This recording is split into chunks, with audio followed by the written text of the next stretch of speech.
मंडळी, ज्ञानोबा तुकोबांची माफी मागून एक अस्वस्थ करणारा मुद्दा आज तुमच्या समोर मांडतोय। हा फोटो जरा नीट बघा।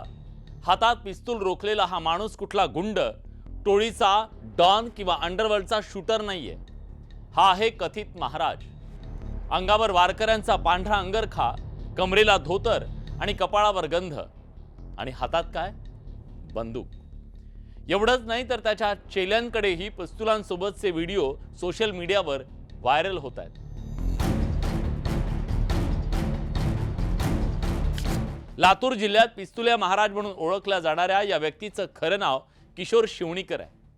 काही दिवसांपूर्वी लातूर जिल्ह्यातल्या खंडापूर इथं भव्य हरिनाम सप्ताह पार पडला।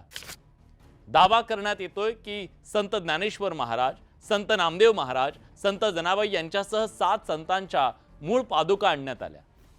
या एका दाव्यावर विश्वास ठेवून मराठवाड्यातल्या लाखो भाविकांनी तिथे गर्दी केली, दर्शन घेतलं आणि मनापासून दान केलं। कुणी 100 दिले तर कुणी लाखो। एकूण रक्कम कोट्यवधींमध्ये गेली। पण धक्कादायक बाब काय माहिती आहे? आम्ही जेव्हा आळंदी संस्थानला विचारलं, तुम्ही माऊलींच्या पादुका दिल्या होत्या का, त्यांनी सांगितलं हे खोटं आहे। पादुका कुठेही गेलेल्या नाहीयेत। मग प्रश्न उभा राहतो की भोळ्या बाबड्या भक्तांची सरळ सरळ ही फसवणूक नव्हती का? आणखी गंभीर आरोप आहेत। जमलेल्या दानातील कोट्यवधी रुपयांसह शिवणीकर महाराज मागील 2 महिन्यापासून गायब झाले। भक्त शोधतायत, पोलिसात तक्रार दाखल झाल्यात आणि सगळ्यांच्या मनात एकच प्रश्न धगधगतोय, आपल्या श्रद्धेचा बाजार मांडला गेला का? गोरगरीब कष्टकरी भोळे बाबडे लोक ज्यांनी स्वतःच्या तोंडचा घास काढून दान दिलं हो आपल्या संतांच्यासाठी, त्यांच्या भावनांशी खेळ झाला का? जमा झालेली कोट्यवधींची रक्कम नेमकी गेली कुठे? लोक म्हणतायत वारकरी कधीच लबाड नसतात, पण लबाडांनी वारकऱ्यांचा वेश धारण केलाय, लबाडांनी माळा घातल्यात। हे खरं आहे का?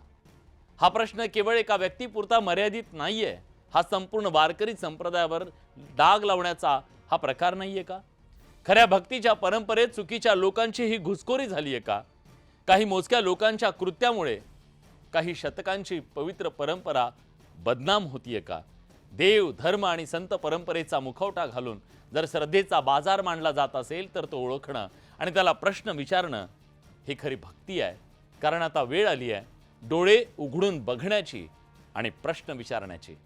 कारण श्रद्धा अंध नसावी, ती सजग असावी।